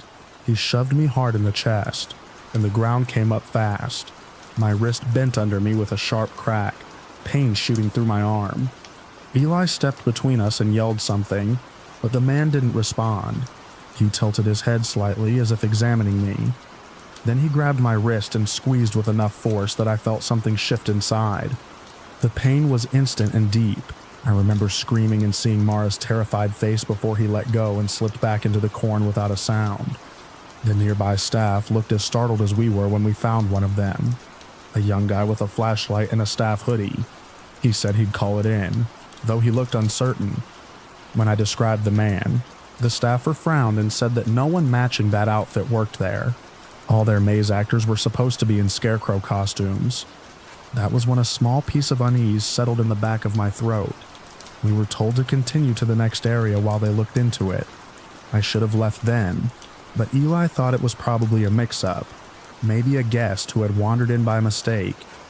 I wanted to believe that, so we walked on to the haunted forest trail. That part was darker, the path marked by dim lanterns that barely cut through the fog. I tried to shake off what had happened, but my wrist was throbbing and my pulse wouldn't slow. I kept glancing over my shoulder, half expecting to see that mask again between the trees. For a while, I didn't. Then, halfway through the trail, I saw movement to my left. He was there.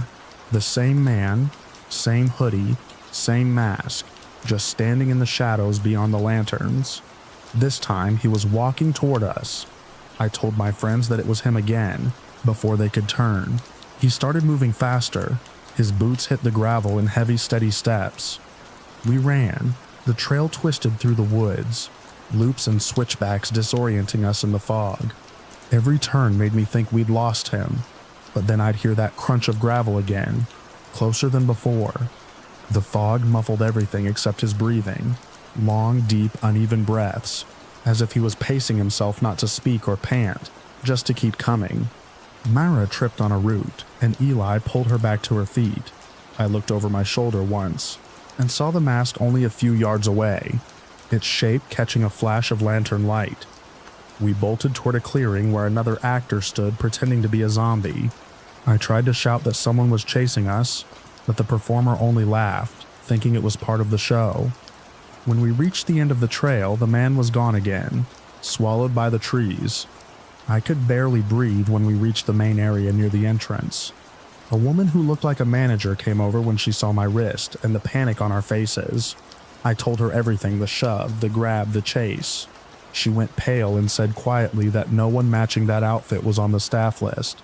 No actor was allowed in costume unless they were approved and checked in. She radioed other staff members to search both zones, but came back a few minutes later shaking her head. No one had seen him.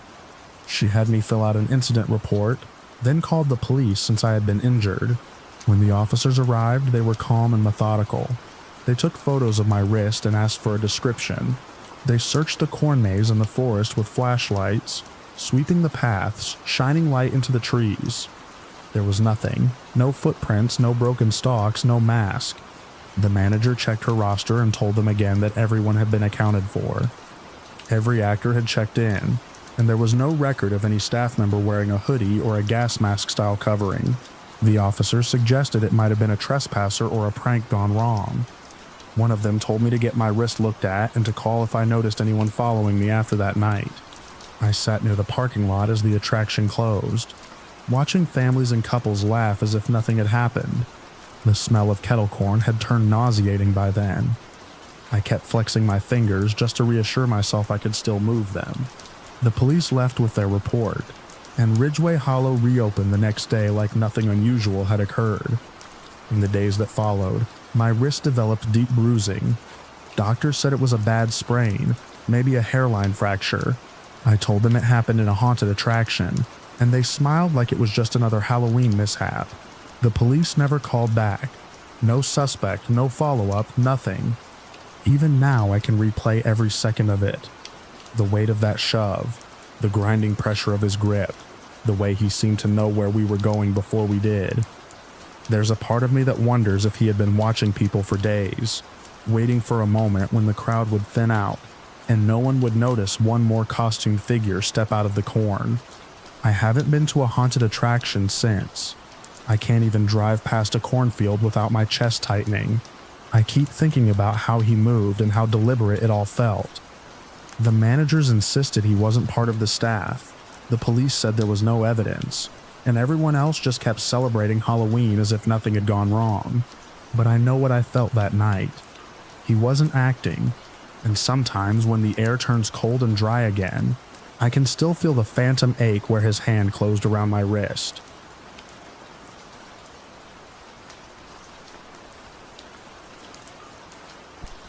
I have always been the kind of person who waits all year for haunted attractions to open.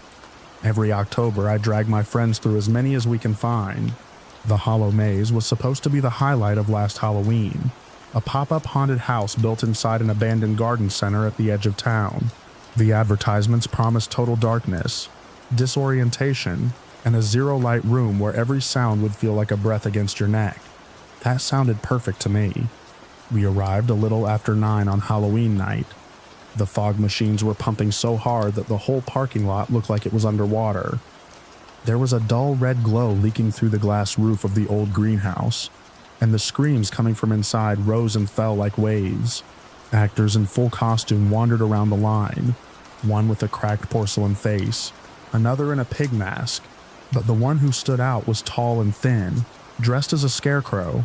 His mask looked handmade, rough burlap stitched together, the kind that would scrape your skin if you touched it.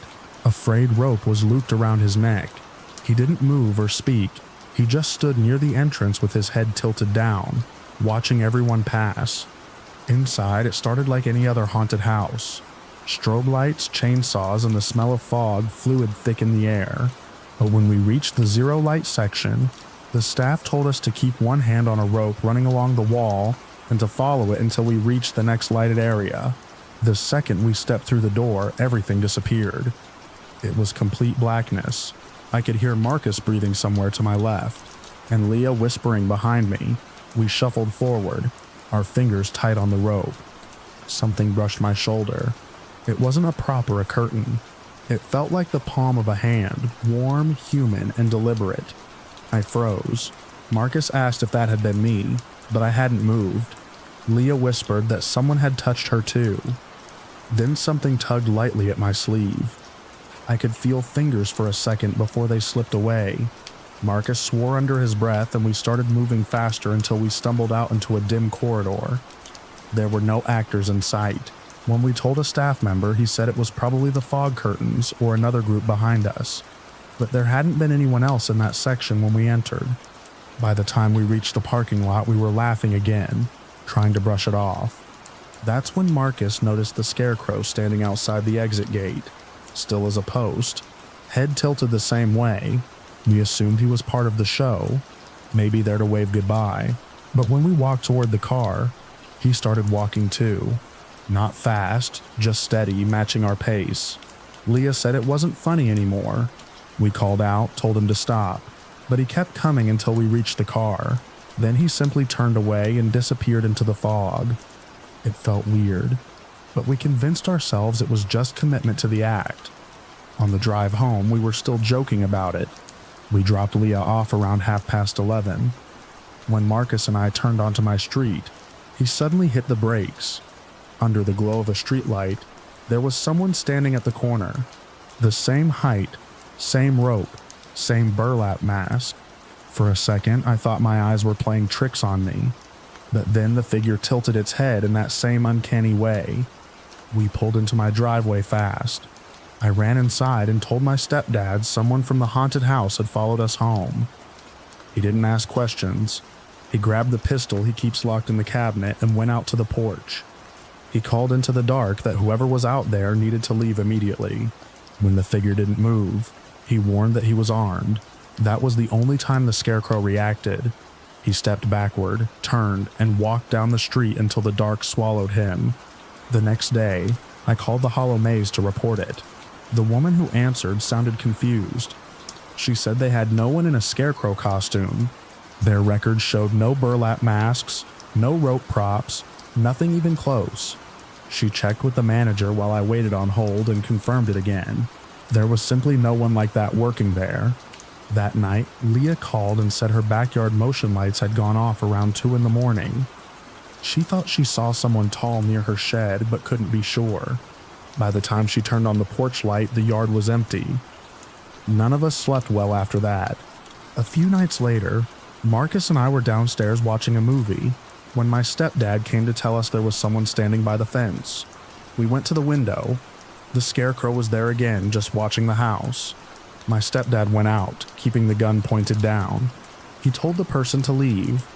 This time, the figure spoke. The voice was trembling and young. He said he just wanted to scare us. My stepdad stepped closer and asked how old he was. The scarecrow hesitated, then took off the mask. He couldn't have been older than 16. His face was pale and streaked with tears. He said he'd been fired from another haunted house a few weeks earlier and wanted to prove he could still pull off a scare. He'd followed us because he thought we'd be the right audience. My stepdad found his wallet, called his parents, and stayed outside with him until they arrived. His mother looked exhausted. She said he'd been struggling since a bad accident the year before, and that he wasn't supposed to be out that late. The police didn't arrest him, but they gave him a strict warning. For a while after that, everything seemed normal again. We even joked about it, turning the whole ordeal into a Halloween story of our own. But every time I drove past the old greenhouse, I found myself looking for that shape in the fog. Once, I thought I saw it reflected in the window of my car. Just for a second, that rough burlap texture where no one should have been standing. Leah later told me she found a small scrap of burlap stuck on her backyard fence. She swore she hadn't put it there. A week later, I went back to the Hollow Maze. They were packing up the props for the season. I asked the owner one more time if they had ever used a scarecrow in any of their sets. He said no at first, but then he paused. There had been someone, years ago, who used to stand outside the exit and scare guests after they left. Not an employee, just a local who liked to freak people out. They told him to stop after he frightened a family so badly they almost called the police.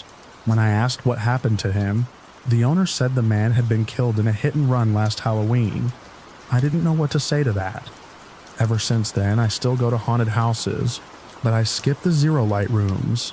Every October, when the fog rolls through and the air smells like wet leaves, I sometimes see a tall shape near the old greenhouse, standing just outside the gate, head tilted like it's waiting for someone to come closer. Maybe it's just a memory that won't fade, or maybe some things don't know when the show is over.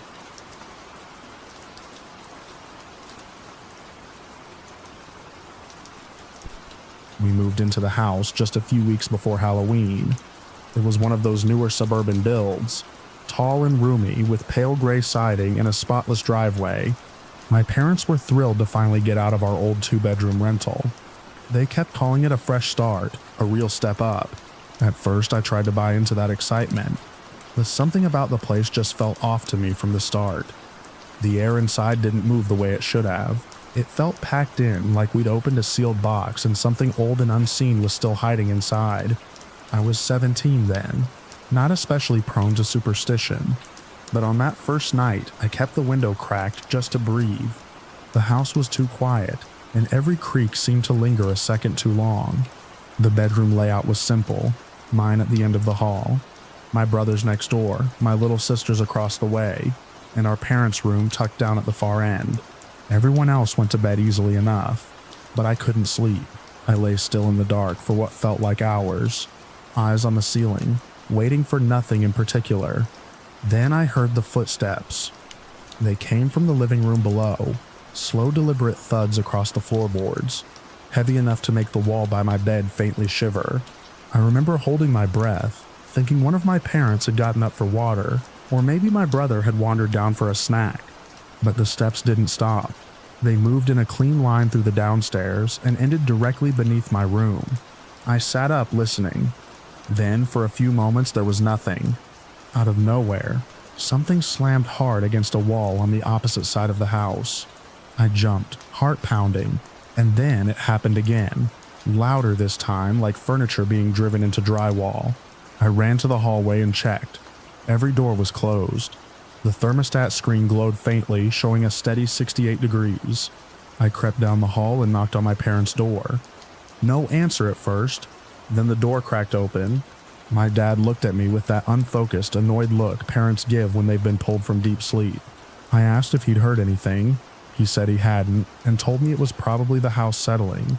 I tried to explain it wasn't that, it was banging, heavy and violent. But he just rubbed his eyes and said to go back to bed. I left the door ajar and returned to my room. The silence felt unnatural. I slid under the blanket trying to convince myself it really was just noise from the house adjusting to the cool night. Then the air in my room changed. The warmth drained in seconds, and a chill swept across my face. I checked the window. It was sealed.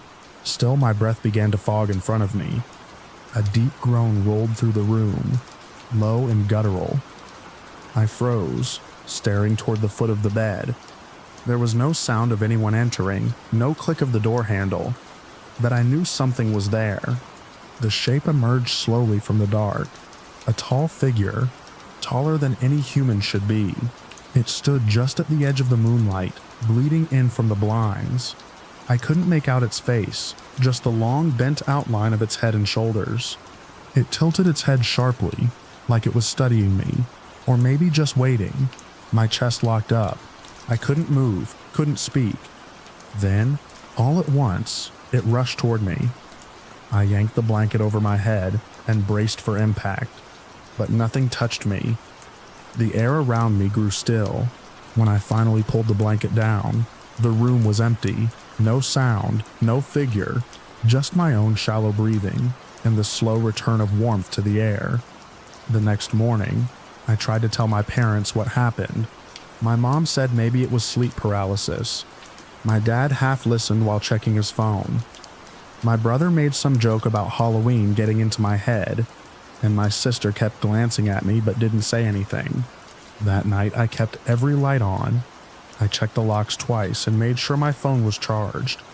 But somewhere around 3 in the morning, the footsteps returned. This time, they started upstairs. They moved down the hallway slowly until they stopped right outside my sister's door. Then the banging started again. Sharp, aggressive strikes against her door. One after another, like someone was trying to break through. I ran down the hall and pushed into her room. She was already awake, sitting up in bed, pale and shaking. She didn't say much, just pointed at the door with tears in her eyes. Later, she told me it had said my name. Not shouted, just said it, flat and cold like it was checking something off a list. We told our parents again the next morning.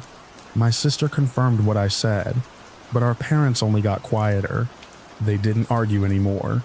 They just didn't respond much at all. That night, they let my sister and me sleep downstairs in the living room together. Nothing happened.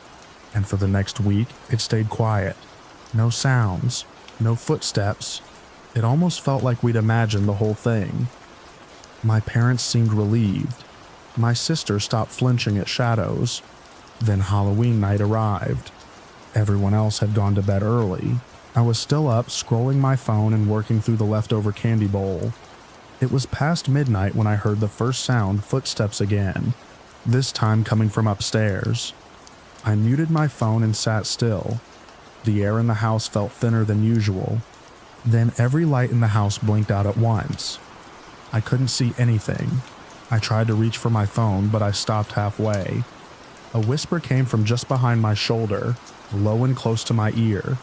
It said something that made my chest go cold, and my hands tremble. "You shouldn't be here." I turned, but saw nothing but hallway shadows stretching endlessly in both directions. I don't remember much after that, just the feeling of running through that thick, silent dark. The walls felt closer than they should have.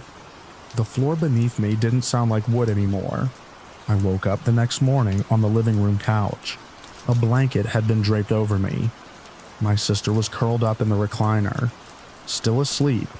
No one talked about it, but the look in my dad's eyes when a door slammed later that day said enough. We moved out before Christmas. My parents never admitted what they saw or heard. They just said the commute was too long and the layout didn't work for them. My sister still avoids talking about that house entirely, but I remember everything. The way the air felt, the silence that came too quickly, the voice that knew my name. Some houses don't want you there. Some things stay quiet just long enough for you to lower your guard, and some warnings only come once.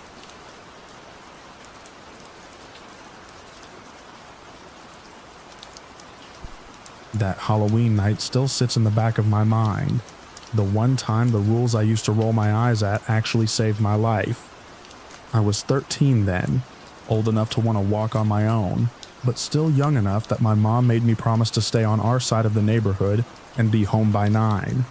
I remember the air that night, cold and clean, full of wood smoke and candy wrappers, every porch light glowing like a beacon under the orange sky. My friends Ryan and his little sister Chloe had joined me, and we were proud of the way we'd mapped out our route, house by house, never crossing the main road. I'd even printed the list from the community safety page.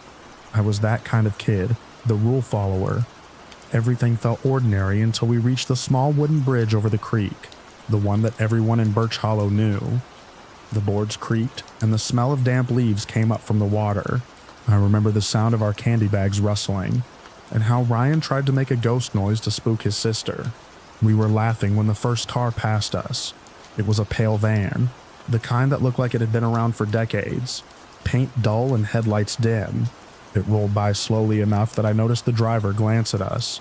Not quick and casual, but long enough to make my stomach tighten. I tried to shake it off.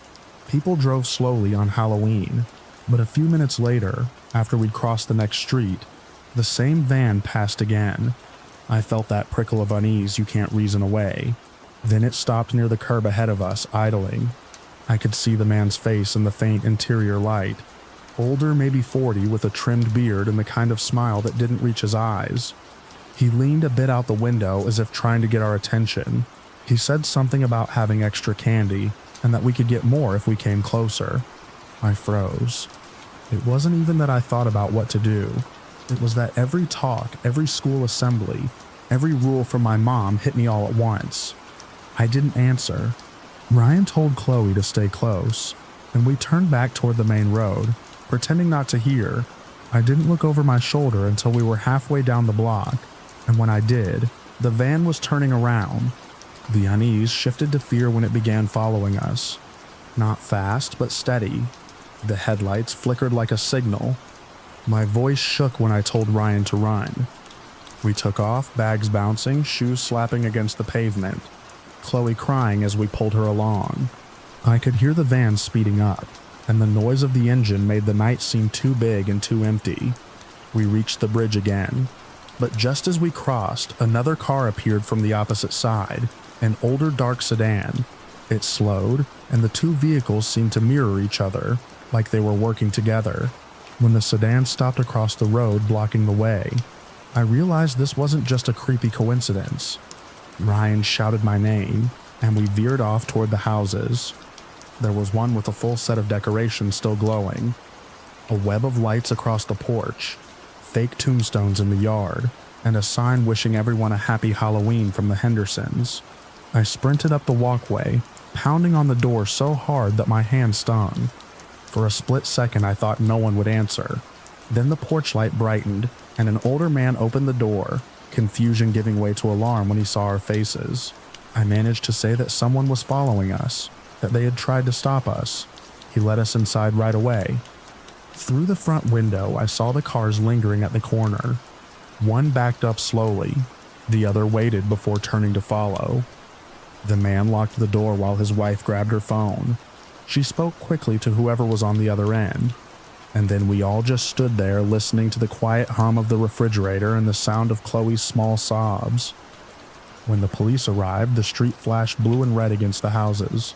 My mom came soon after, her face pale, her hands gripping my shoulders like she was afraid to let go. The officers asked what we'd seen. I told them about the van, the color, the shape, the way the man smiled. Ryan remembered the second car, and how it blocked us. One of the officers said we had done exactly the right thing by running to a house instead of trying to hide somewhere outside. I didn't feel brave. I just felt lucky that someone had answered the door. Later that night, after we were home and I was still shaking too much to sleep, my mom got a call from the same officer. They had found both vehicles in a nearby industrial area. The men inside matched what we'd described. They weren't from around here. In the van, there were bags of candy, some unopened, some not. The officer didn't say much more, just that they'd been taken in for questioning and that we didn't need to worry anymore. For weeks after, I couldn't cross that bridge alone. Every creak of wood under my shoes brought the memory rushing back. Ryan and Chloe felt the same, though we didn't talk about it much. The Hendersons became sort of local heroes after that. Every year they hosted a safety night before Halloween, giving out glow sticks and warm cocoa and reminding kids to stick to the buddy system. I always went even when I was older and no longer trick-or-treating, because part of me needed to see that bridge, to make sure it was still just a bridge. Now years later, when people talk about Halloween safety, I tell them this story. I tell them how easy it is to assume you're safe, just because the streets are familiar, because the lights are on and people are laughing. But real danger doesn't always announce itself with a scream or a mask. Sometimes it drives by twice, smiling. If there's one thing I still remember most vividly, it's that moment on the porch when the man opened the door and I heard myself say, shaking, "Please help us." That was the only time I broke the rule of keeping calm, and it was the right time to do it. The police later told us that if we hadn't run when we did, things might have gone differently. That thought lingers, not as fear anymore, but as a reminder. The bridge on Birch Hollow looks ordinary again. Fresh paint, new railing, nothing to hint at what almost happened there. But when I walk past it at dusk, I can still feel the chill of that night, the sound of tires on gravel, and the way the air seemed to hold its breath before we ran.